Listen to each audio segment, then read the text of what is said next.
The goddess I had painstakingly pursued was secretly supporting a toy boy behind my back. When I filed for divorce, she cursed me, saying I didn't understand what love was. Later, when the toy boy left, she knelt at my feet, begging me to let her go. I looked at the signed agreement and chuckled, asking, "What's wrong?" "Your lovebird flew away." Today was Sophia's and my wedding day. I couldn't hide my excitement, so I got ready early and went with my friends to pick up the bride. I slipped over a dozen cash gifts under the door, but it remained stubbornly shut, showing no sign of opening. My parents, Grace and Henry, stood awkwardly behind me, their gazes like daggers at my back. "Sophia, we've run out of cash gifts to slip under. Please open the door." From inside the solid bedroom door, a sweet voice chirped, "If you transfer another 100,000, I'll open the door right away." 100,000. Where was I supposed to find that much money? Besides, the pre-wedding funds had already been given to her family long ago. Why was she suddenly changing her mind and asking me for another $100,000 now? This money is for the baby, to be used as startup capital in the future. It's also a reflection of your attitude towards me. I listened to her words in disbelief, my mind racing, unsure of what to do. My buddy nudged my arm and whispered, telling me to just pick up the bride for now. After all, the photographer and relatives were all standing outside. If word got out that the bride was demanding more money at the last minute, it wouldn't sound good. Even if it could be explained away, I leaned against the doorframe and told her I didn't have that much money. Would 50,000 be enough for now? 50,000. Are you trying to pay off a beggar? I said no. So no. Sophia's voice was shrill, buzzing in my ears. But the next second, she suddenly changed her tune, saying 50,000 would be fine, and to let us in. With a click, the door unlocked. The previously lively room's atmosphere had changed because of the $100,000 just mentioned. Eleanor, wearing a vibrant red formal dress, shot me an impatient glare. Sophia's face was grim, but she said nothing. I carefully helped her up, afraid that someone might bump her stomach, and simplified the process, compressing it to barely an hour. Yet, she didn't show any pleasant expression even after the ceremony was over. After seeing off friends and relatives, I sat tiredly on the sofa, resting, and looked at the room filled with festive red, my heart brimming with happiness. Sophia was the campus beauty queen in our department, and like me, many other guys in our class liked her. Just 2 years ago, she came to our company to apply for a job. I saw this as an opportunity given to me by fate, so I pursued her relentlessly. That's how I managed to win her over.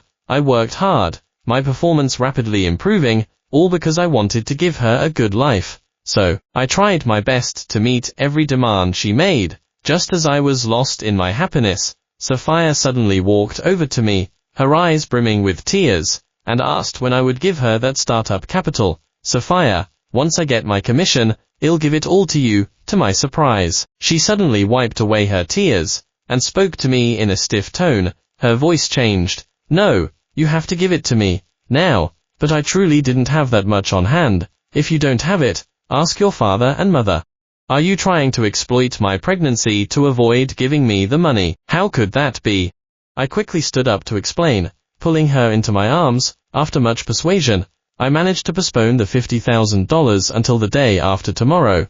The day after tomorrow, I would go to the company and explain the situation to the manager, asking him for an advance. As long as Sophia was happy, only then was she satisfied. She wandered around the room for a bit, mumbled about being tired, and then turned to go back to the bedroom to sleep. Her phone was left nearby. Numerous messages popped up continuously. The phone kept vibrating, and the sender seemed to be in a hurry. I looked at the tightly closed door, and pressed the unlock button. Sophia in the bedroom was sleeping soundly, but my hand, holding the phone, was trembling uncontrollably. She was having an affair. The affair even dated back half a year. My fingers scrolled quickly. The vulgar words were too much even for me, a grown man. I glanced at the bedroom door out of the corner of my eye, then quickly tapped open the man's profile. He was a swimming coach, muscular and robust. I noted the swimming club where he worked and then marked the WhatsApp messages as unread. I put the phone back in its place. I lay on the sofa with my eyes closed, my mind a chaotic mess. I remembered she had told me before that she wanted to learn how to swim and asked me to pay for her registration. At the time, I paid the registration fee without a second thought. Now it seemed, I was the fool. Click. The door creaked open. I pretended to be sound asleep and subtly squinted my eyes, wanting to see what she would do. I watched as Sophia tiptoed over, first putting her own phone away, then she came to my side and picked up my phone, about to unlock it. She tried to unlock it twice, but failed. I rolled over, thwarting her idea of using face unlock. What did she want my phone for? To transfer money? Or? I feigned waking up, slowly sat up, and asked, confused, Sophia, what are you doing there? Her body stiffened, and her eyes darted around nervously. Her voice was a little flustered. I just wanted to use your phone to order some takeout. I've been busy all morning and I am really hungry. I nodded and sent her a cash gift, telling her to order it herself. I only kept a few hundred, putting the rest of the money into a fixed deposit account. Looking at the balance in my bank account, I quickly regained my composure. Before, I had never doubted her, believing she wanted money only for the sake of the child. Now it seemed, it might have been to support that toy boy, or perhaps, whether this child was even mine was still an unknown. I had to figure all of this out. While I was lost in thought, my phone chimed with 2 message notifications. Sophia looked at me and said her family missed her, and wanted her to come home for a visit. I nodded. After 10 minutes, I followed her out the door. A taxi closely followed her, crossing most of the city, and stopped in front of a hotel. A man emerged from inside, embraced Sophia, and the two walked towards the hotel, laughing and chatting. My teeth gnashed together. Sitting in a coffee shop diagonally across, I called Sophia. Unsurprisingly, no one answered. After some thought, I took a taxi to Robert's house. Eleanor froze when she opened the door and saw me. I seized the opportunity to ask if Sophia was home. She's quite pregnant now, so it's not convenient for her to move around. I thought I'd come over and take care of her. Eleanor stammered, not knowing what to do with her hands, and after a long pause, finally said Sophia had gone out to buy groceries. Her nervous demeanor clearly showed they hadn't coordinated their story. I pretended to believe her, and sat on the sofa, scrolling boredly through forums. Out of the corner of my eye, I saw her tiptoe into the bedroom and quietly close the door. I tiptoed over and heard Eleanor on the phone. He's here. You just got married. And he already fooling around outside. Get home now. My heart lurched, and my mind buzzed. So knew about this all along. She knew Sophia was messing around behind my back. She not only didn't stop them, but she also condoned their actions. I had put a lot of effort into marrying Sophia. It turned out I was the fool. I carefully returned to the sofa, secretly plotting my plan. Soon after, Sophia returned. She placed her hand on her stomach, and breathlessly asked me why I had come to Sophia's parents' house. I pretended to be affectionate, held her hand, and softly said, "Honey, you've worked hard." Sophia's eyes darted around uncomfortably, and she awkwardly squeezed my hand back. That evening, she was exceptionally attentive, peeling shrimp for me, and putting food on my plate. If it had been before, I would have been deeply touched. Now, it just seemed like self-comfort after her illicit affair. After dinner, I took Sophia back to our home. I excitedly said, "Honey, I am about to get a promotion, and my boss even asked me to invest in the company, so I can enjoy a share of the shareholder dividends at the end of the year." Sophia looked at me, her eyes shining, and gave me a loud kiss on the cheek, praising me endlessly. Before the money was even in hand, she was already planning to buy herself gold jewelry and get her parents a new car. Among all those wishes, there was no mention of anything for me. However, I sighed deeply, feigning difficulty, and said, "You know, this wedding almost completely drained my savings. I don't have that much money on hand either. The year-end dividend will be at least $500,000. If we miss out on this, everything you want will be gone." Sophia urgently leaned closer, asking what we should do. I shook my head, regretting that we were $150,000 short and I didn't know where to borrow it. With a wave of her hand, she opened her phone and transferred the money to me. This was the pre-wedding funds I had given her a few days ago.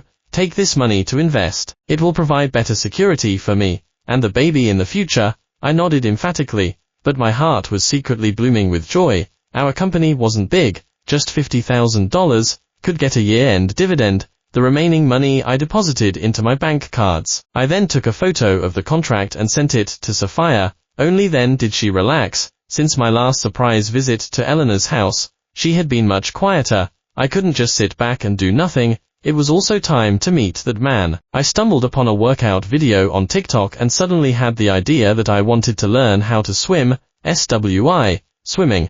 An unnatural blush crept onto Sophia's face, and she asked me what was wrong with me. I saw that you liked it too, so I thought I'd learn it so we could have more in common in the future. During the time I was pursuing her, anything Sophia liked, I tried to get into. What others saw as desperate attempts to please, I gladly embraced. So, she wasn't surprised by this move of mine. After a moment of hesitation, Sophia sent me his contact info. Clearly, it was a secondary account. They were quite clever, keeping a backup plan. The next second, the man's message came through. Hello, may I ask if this is Mrs. Sophia's husband, Mr. Ethan?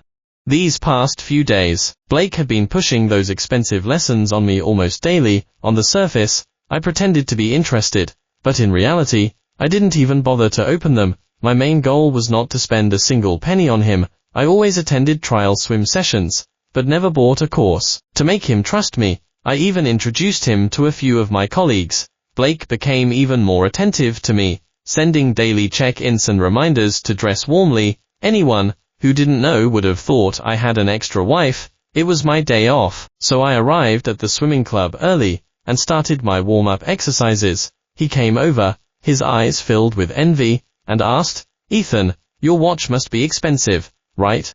I nodded. It was indeed expensive. I had put a lot of effort into baiting him. This watch was a classic underwater model, worth tens of thousands of dollars. I waved my hand. Not expensive, just tens of thousands of dollars. I don't understand these things. My wife bought it for me. Your wife? He tilted his head and grinned. I didn't realize your wife wears the pants. Through our conversation, I quickly gathered information about him.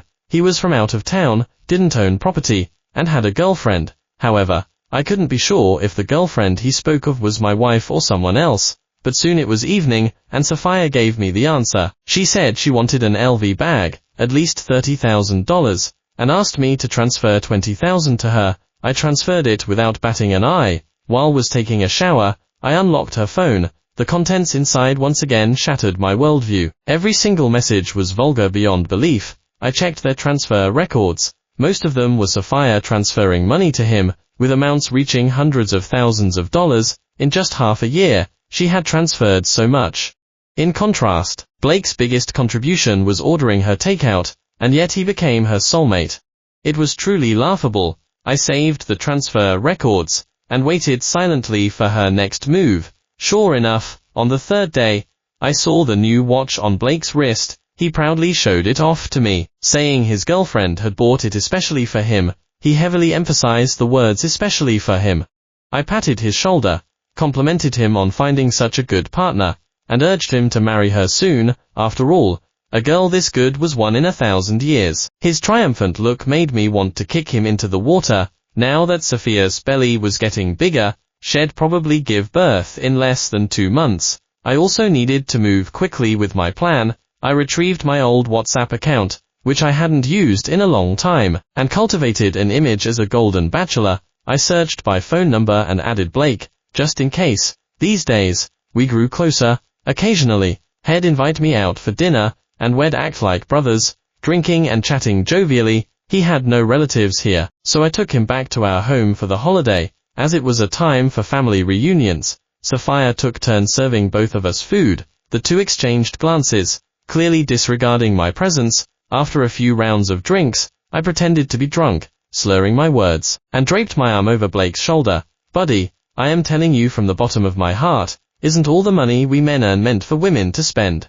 In the future, all my money will definitely be for Sophia and the baby. After saying that, I cupped Sophia's face and kissed her, then let out a long burp. I'll transfer all the money to her name, then buy her a house. My body swayed limply, my head spinning, and with a thud, I collapsed onto the table. I kept my eyes tightly shut. My body was shaken a few times, and then I heard a man's voice above me. Hey, babe. He seems to be asleep. The man's voice showed no emotion. This guy is quite devoted to you. Sophia didn't answer, but instead said he annoying in a sweet, cooing voice. The two of them worked together to put me on the bed, then tiptoed out the door. I deliberately snored to lower their guard, Before long, I heard rustling sounds coming from the living room. As a man myself, I knew those sounds all too well. Hotel photos taken outside couldn't be fully used as evidence. I had installed a security camera in the living room beforehand. Precisely for this day,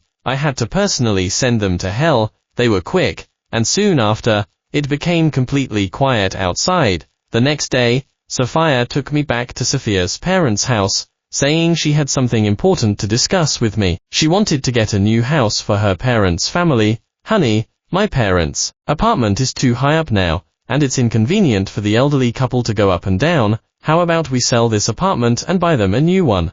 Trade it in? Of course not. Well, keep some of the money from selling the house for the baby's upbringing, and the rest well take out as a loan in my name, which well both repay. It's perfect for maximizing our resources. Sophia spoke logically, and Eleanor gently chimed in with her agreement. Their calculations were practically hitting me in the face.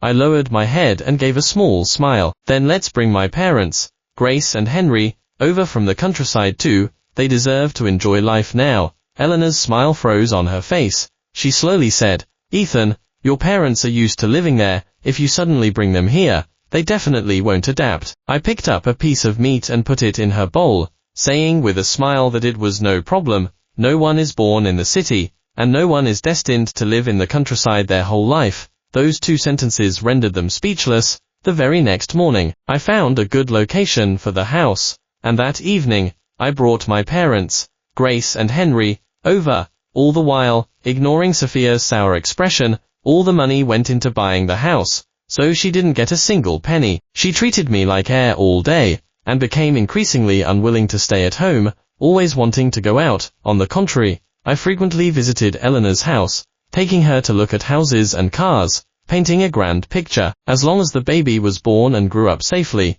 and healthily, I would definitely throw a big celebration. I'd prepare a car and a house, so the elderly couple could enjoy their later years in comfort. Eleanor was easily swayed, often breaking into a wide smile. I also promised Sophia that after the baby was born, I would take her to the jewelry store to splurge. Then I signed up for a VIP membership class at the swimming club, attributing all the sales performance to Blake. Anyway, they had a policy that if you weren't satisfied with the service, you could get a refund. It wouldn't be too late for me to ask for a refund then. The higher they were lifted, the harder they would fall. First, let them rise to a higher status, then let them taste the bitterness of a hard fall. That's when the game would become truly interesting. Soon, Sophia was admitted to the hospital early to prepare for childbirth. It was a boy. If I hadn't known about her affair, I would be ecstatic right now, practically going insane with excitement. But now, I not only had to remain calm but also analyze and verify whether this child was mine. For a moment, holding him, my heart was filled with mixed emotions. Sophia weakly reached out, asking me to hand her the phone. She snapped a few photos of the baby and posted them on her social media. I switched my WhatsApp to my secondary account, and I saw Blake had posted on his social media. It was accompanied by a photo. The caption read, "One person is enough." The photo showed two people from behind, but I would recognize those figures even if they were ashes. I switched back to my main account, and indeed, his social media post was empty. His last update was from 3 days ago. He had blocked me. Since today was a good day, it should certainly be celebrated together. Holding the baby, I decided where to hold the baby's first month celebration, and then promised Sophia that after the celebration, I would take her and Eleanor to the car dealership, a car for each of them. Eleanor was overjoyed, praising me to every relative she met. She also didn't forget to include Sophia, saying her daughter had been excellent since childhood. Otherwise, she wouldn't have found such a good son-in-law. Relatives continuously praised me, and some even offered to help me find a job for the child. I agreed to everything. Anyway, they were all just verbal promises. If they didn't materialize, it wouldn't be my fault. A few days later, I put down my work and went to the hospital room. Looking at the baby in the swaddling clothes, I tightly clutched the paternity test results in my hand. Sadness, resentment, bitterness, these emotions tightly enveloped me, almost consuming me. To prevent Sophia from noticing anything unusual, I quickly ran to the restroom to wash my face, forcing myself to calm down. When I returned to the hospital room, I saw Blake standing by Sophia's bedside. the two of them whispering something. Early this morning, I specifically invited him to come and see the baby, to share the joy of becoming parents for the first time. Blake held the baby and greeted me calmly when he saw me. His demeanor made it seem as if I were the guest. I wasn't angry. I invited him to sit down, and casually told Sophia that I had a surprise for her. I scrolled through car photos on my phone, and a brand new BMW appeared before her eyes. Sarah, you've worked hard during your pregnancy. I specially bought this car outright. It's in your name, so it will be convenient for your commute. Sophia clapped her hands in excitement, took the phone, and looked at it repeatedly. She insisted on seeing the car right away. I stopped her and told her to rest first. She could see it after her postpartum confinement. After exchanging a few pleasantries, I saw Blake off. He stood beside me, his voice envious, saying how good I was to Sophia, just for having a baby. I had already bought her a car. I secretly chuckled to myself, what a load of nonsense about buying a car. It was all just something I said for him to hear. Blake's motive was simple. He was after Sophia's money. He appeared to provide plenty of emotional support, but in reality, he wouldn't even order her takeout. Sophia, that fool, still regarded him as true love. I now had to make him understand that all my assets were with Sophia. This way, he would never let go, and Sophia would have endless troubles ahead. Brother, forget about just a car. I bought a house 2 days ago, and am just waiting for her to be discharged to transfer the ownership. To put her mind at ease, all my assets are now in her name. Blake's eyes widened. I smiled, concealing my achievements. For the past 2 days, Sophia kept saying she wanted to see the car. I specifically borrowed my childhood friend's new car and drove it downstairs, then took Eleanor for a ride. Only then did Sophia relax. The baby's first-month celebration was approaching. I first reserved 5 tables in advance, preparing food and drinks, specifically for Sophia's parents' family and my college classmates, and Blake. After all, my family didn't live in this city, so it was normal for fewer relatives to come. It would also be easy to explain to them later. Besides, it was enough for her relatives to know about this disgraceful matter. Sophia entered the private room and was met with a congratulatory banner and my beaming face. I stood at the center of the podium, holding the microphone. First, I praised my wife's tireless efforts, then commended Eleanor and Robert for raising such a gentle and refined daughter. Eleanor's smile stretched from ear to ear. Then I turned on the projector, displaying photos of the baby. Finally, I played the video footage from our living room, and as everyone stared in shock, I began to speak. Sophia, what is the meaning of this? To book this private room with a projector in advance, I had specifically searched for a banquet hall for a long time. Now it finally came in handy. On the screen, a man and a woman were embracing. The woman's hand reached into the man's clothing. Although there were no other explicit actions, the vulgar sounds made it clear to anyone what was happening. Eleanor's smile faded, and with a thud, she collapsed onto a chair. The gossipy aunties eagerly raised their phones to record. I took a deep breath, my eyes red, and asked her what was going on. No, it's not what you think. That night he was drunk, and I was just looking after him,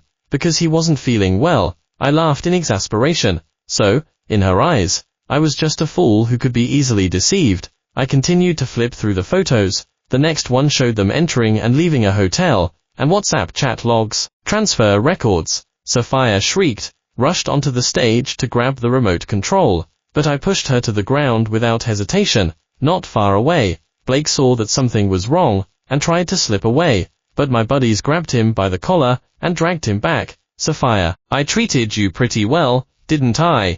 How could you do something like this behind my back? She glanced around, sweeping her gaze across everyone present. Suddenly, she threw her head back and laughed loudly, tears welling in her eyes as she looked at me. In the past, I definitely wouldn't have been able to bear seeing her shed a single tear. Now, I was unmoved. There was nothing left but resentment. Do you even know what love is? You always buried in work, no romance at all. She pointed at my nose, undisguised contempt in her voice, dismissing all my efforts and hard work as nothing but a fleeting illusion. But if that was the case, why did she marry me? Your little boyfriend treats you so well, so why did he let you marry me, even knowing you were pregnant? Sophia blinked, staring at me blankly. To put it plainly, wasn't he just trying to get her to keep extracting money from me? With tears and snot, I covered my face and said, I had even planned to get Eleanor a new house, and buy her a car. And now, Blake stood up and embraced her, speaking firmly, "You don't need to show off how rich you are here. My work isn't going smoothly right now, that's all. Don't be looking down on people, it'll give Sophia and the baby happiness in the future." Holding the microphone, I shouted with a gasp, "What? He's saying this child isn't mine?"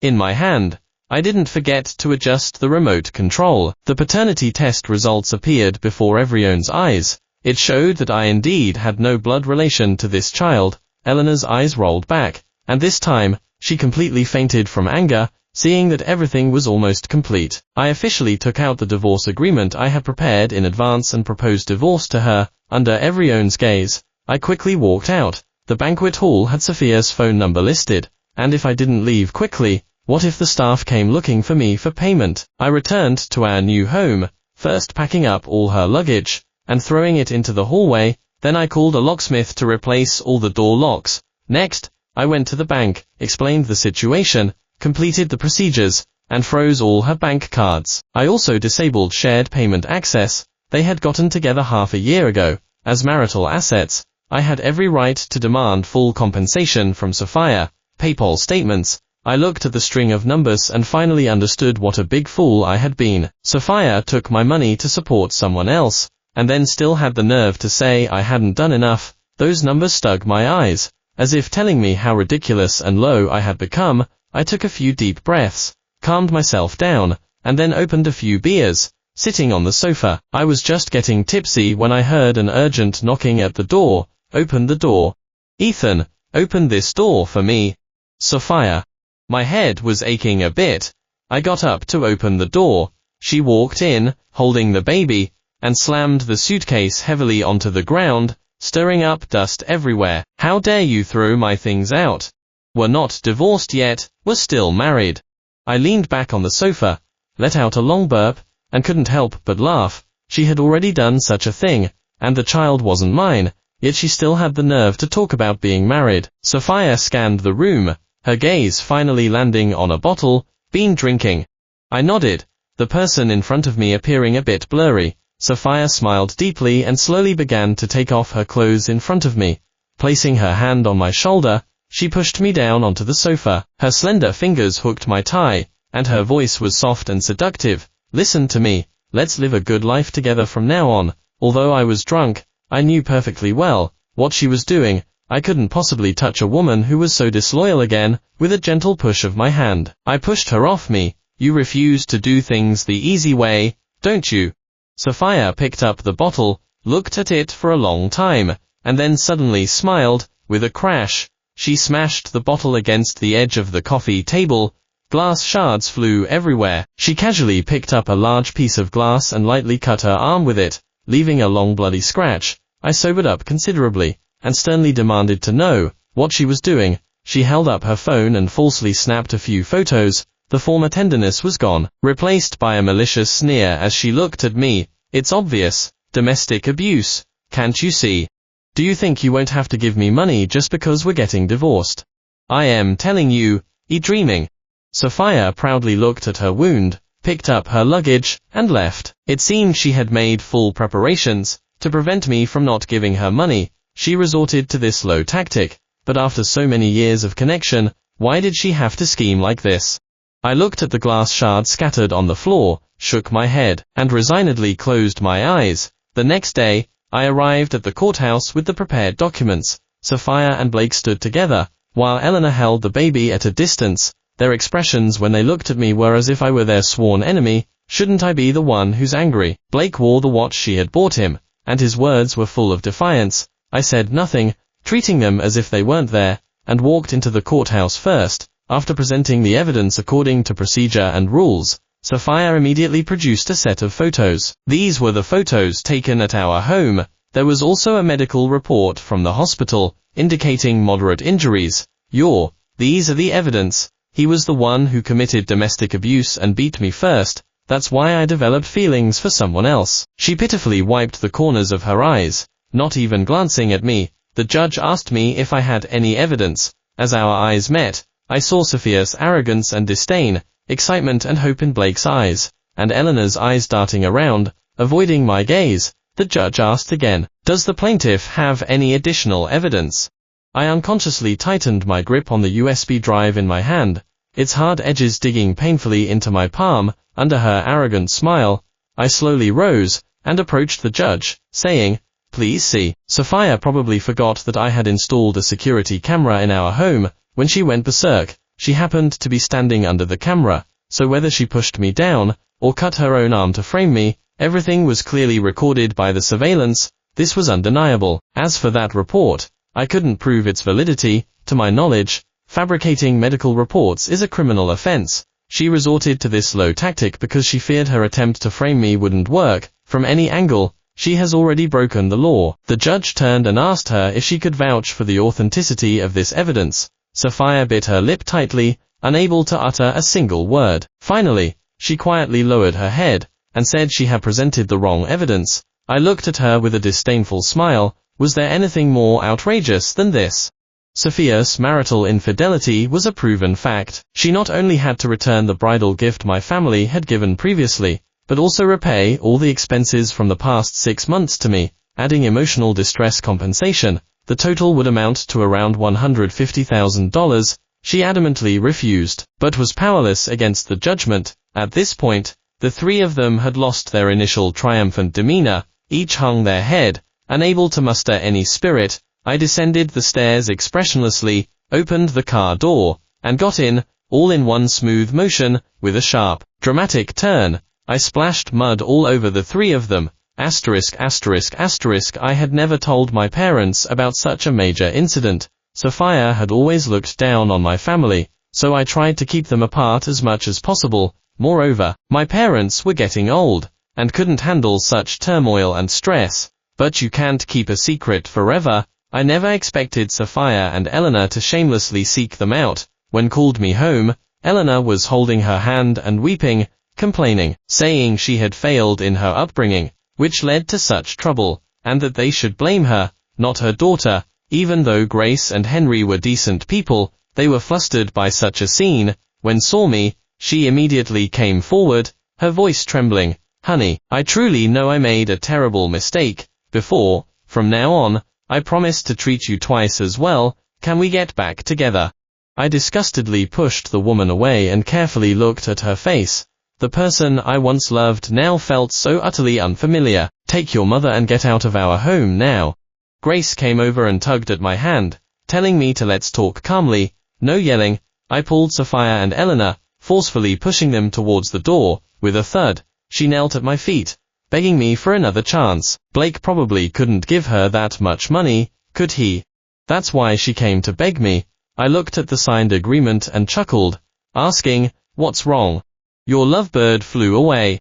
I also threw out the gifts they had bought, worried they might come back and affect my parents' lives. I immediately listed the house online, and found an agent to look for other properties. Fortunately, during this time, they didn't bother me again, and my life remained relatively stable. To completely remove her from my life, I changed all the decorations in our home. Even the couple's decor was thrown into the trash. I also contacted the swimming club, and filed multiple complaints against Blake. After my colleagues found out about this, they all uniformly asked for refunds along with me, unable to withstand the pressure. The swimming club returned all the fees to our accounts. Life had settled into a comfortable routine. A good friend from college, Liam, called and suggested we get together. After a few rounds of drinks, he leaned in, asking conspiratorially, "Ethan, do you know what Sophia is doing these days?" I shook my head. Of course, I didn't know. Since our divorce, we'd completely lost touch. I had no idea if she was dead or alive, but money still landed on my bank cards every month. I heard Shez working as an escort. If the money's right, Shez available. The lighting in the bar was dim, but I still saw a hint of disdain in his eyes. Our class genius scholar isn't short on cash, right? I heard she tried to contact him, but he completely ignored her. Oh, and Liam, I also had someone beat up that coach. He begged for mercy, like a groveling mess. I crossed my legs and casually clinked glasses with him. Blake, that guy, saw Sophia had no money, and tried to bail halfway through, but his friends beat him until he was disabled. Sophia herself was raising the child. making a living by working as an escort. It's easy to get used to luxury. ID supported her for so long. Now that she suddenly had no money, she definitely couldn't get by. Everything was her own doing, and she deserved it. Liam nudged me with his elbow, holding his glass. I followed his gaze. A few scantily clad women were walking towards us. When I saw that familiar face, my heart jolted. Words could never convey the shock of seeing it in real life. Sophia wore heavy makeup, revealing deep cleavage, and a tight mini skirt, looking truly alluring. Clearly, she saw me too, her gaze darting away uncomfortably. The former campus beauty queen had fallen so low, it was impossible not to sigh. I stood up, wanting to leave, but Liam held me down. He casually gestured to two of them, then told Sophia to sit between us, urged on by the crowd in the street. Sophia picked up a strong liquor from the table and threw her head back, downing it in one gulp. Liam tossed $400 in tips at her. Sophia wiped her mouth without a change in expression, plastered on a fawning smile, and tucked the money into her bra. I truly didn't want to spend another second in such a seedy place. After a quick goodbye to Liam, I turned and walked out of the bar. The sound of high heels came from behind me. I turned and saw Sophia standing there. Her expression was hard to decipher. I didn't understand Liam's purpose in bringing me here. Did he want to humiliate her? Or did he want me to finally let go?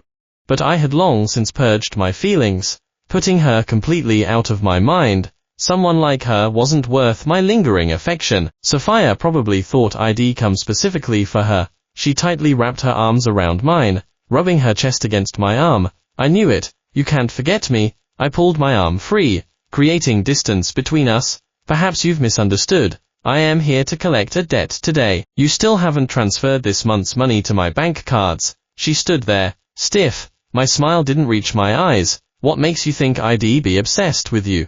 Spending another second with someone like her made me sick. Under her gaze, I called a designated driver and left her far behind. I remembered seeing something online once, that the idealized love had turned into a painful memory, and now, nothing more than an irritating nuisance. Whatever, I hoped I'd never see her again. Later, I met a much better woman. She was decent, hard-working, and completely devoted to me. We had a child the first year after we got married. Liam attended the baby's first month celebration. When Head had too much to drink, he told me that Sophia had been with some big shot who wasn't satisfied, and Head abused her to death. My hand holding a cigarette paused, then I brought it to my lips, and took 2 deep drags. I could only sigh, realizing everyone has their own fate. As I was chatting, Sarah, holding our child, called out from a distance for me to come quickly for the family photo. I extinguished the cigarette in my hand, walked over, picked up our child, and stood shoulder to shoulder with Sarah. The same banquet hall, the same private room, yet my life had undergone a complete transformation. Various trivial memories flashed before my eyes like a slideshow. The moment the photo was taken, I found my eyes welling up. Sarah asked me what was wrong. Nothing. I guess I am just too happy. Thanks for watching. If you enjoyed this video, please like it and share it with your friends. We'd love to hear your thoughts in the comments. Thanks for sharing your views, and don't forget to subscribe to our channel for more great stories. See you next time.